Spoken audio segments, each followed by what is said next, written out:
Bonjour à tous et bienvenue dans ce 4e épisode des Chroniques franco-allemandes.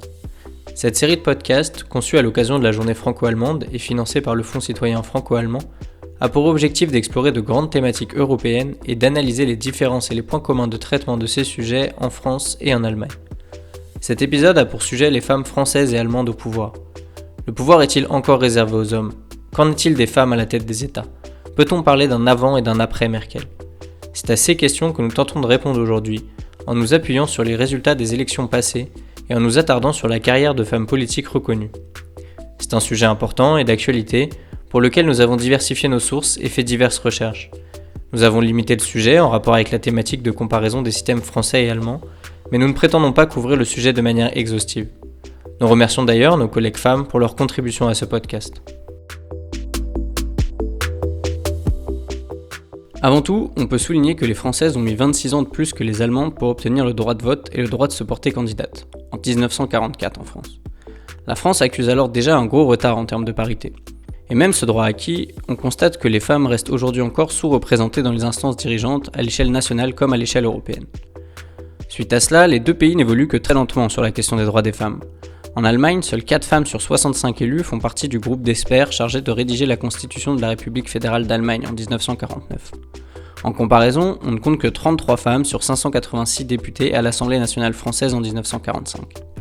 Les grandes avancées suivantes en matière d'égalité des genres devront attendre les années 80, lorsque la gauche accède au pouvoir succédant au gouvernement de droite d'après-guerre. En Allemagne, Konrad Adenauer, très conservateur, est remplacé en 1967 par Ludwig Erhard en tant que chancelier allemand.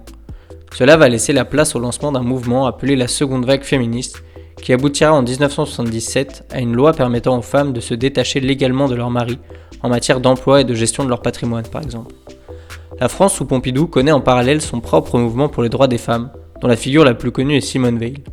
On retiendra de cette période des avancées majeures en termes de réappropriation et de privatisation du corps de la femme, avec l'adoption des lois sur le droit à la contraception en 1967 et à l'IVG en 1975. C'est le début de l'indépendance pour les femmes qui plaident pour la reconnaissance de leurs droits et de leurs compétences. Ces évolutions sociétales se font ressentir dans la représentativité politique, bien que timidement au début. En France, l'arrivée de François Mitterrand au pouvoir en 1981 permet l'émergence d'un gouvernement comportant 14% de femmes, un record pour l'époque. Pour autant, l'Assemblée nationale ne compte que 5% de femmes, un étrange décalage appelé exception à la française. Cette expression théorise la particularité française de toujours présenter une plus faible proportion de femmes dans les parlements que dans les gouvernements, qui d'ailleurs se trouve être encore d'actualité aujourd'hui. Pendant ce temps, en Allemagne, la part des femmes au Bundestag dépasse enfin les 10% pour la première fois en 1987. Ces chiffres vont par la suite continuer d'augmenter de manière linéaire dans les deux pays jusqu'en 2013, où l'Allemagne affichera 36% de femmes au Bundestag et la France 26,9% à l'Assemblée nationale. Depuis 2013, la France tente à refaire son retard sur l'Allemagne en termes de parité. Il faut rappeler qu'en 1999, une réforme constitutionnelle qui permet l'établissement de quotas en faveur des femmes est adoptée.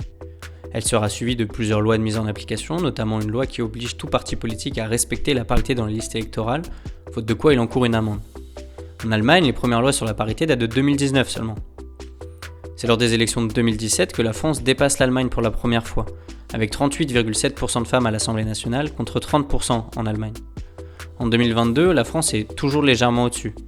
Selon le Gender Gap Index, la France est le 15e meilleur pays en termes de parité dans le monde, quand l'Allemagne se classe seulement 46e. La composition du gouvernement français n'a jamais été aussi paritaire que pendant le dernier quinquennat. 8 ministères sur 16 sont gérés par des femmes, dont celui des armées. Ainsi, le processus de politisation des femmes en France a été tardif et lent, mais a progressé dans le bon sens depuis la Seconde Guerre mondiale. Après avoir acquis le droit de vote, les femmes se sont intégrées progressivement dans le paysage politique européen à toutes les échelles. Vraiment à toutes les échelles ? Pas vraiment. En 2022, on compte seulement 20% de femmes au poste de maire et 35% de femmes au Sénat en France. Certaines habitudes ont la vie dure.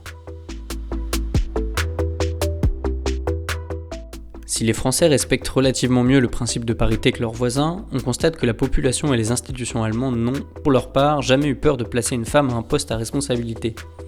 Alors qu'aucune femme française n'a encore été présidente de la République, les femmes allemandes ont accédé au pouvoir il y a déjà 60 ans. En effet, en 1961, Elisabeth Schwarzhaupt a été la première femme ministre fédérale, l'équivalent d'un gouverneur d'un État aux États-Unis. En 1972, c'est Annemarie Ranger qui sera élue première présidente du Bundestag. Enfin, en 2005, Angela Merkel est nommée chancelière d'Allemagne, le début d'un règne de 16 ans à la tête de l'État allemand. Merkel est devenue une figure incontournable dans l'histoire de la politique allemande par ses décisions pointues en temps de crise, qu'elles soient boursières, migratoires ou sanitaires. La Mutti a démontré au monde la compétence intellectuelle d'une femme au pouvoir et a normalisé le fait de voir une femme chef d'État. Son influence va même au-delà des frontières allemandes, puisqu'aujourd'hui 22 femmes sont présidentes ou chefs de gouvernement dans le monde, dont 12 sont en Europe. En France, seule Édith Cresson a pu se hisser jusqu'au rang de Premier ministre en 1991. Maigre résultat en comparaison. En résumé, la condition de la femme s'est améliorée, mais la parité n'existe pas encore pleinement à tous les niveaux du pouvoir en France et en Allemagne. La France essaye de faire respecter la parité à grands coups de réformes phares et de tendances qui certes normalisent les femmes au poste de hauts fonctionnaires, mais servent surtout à conserver la faveur de l'opinion publique.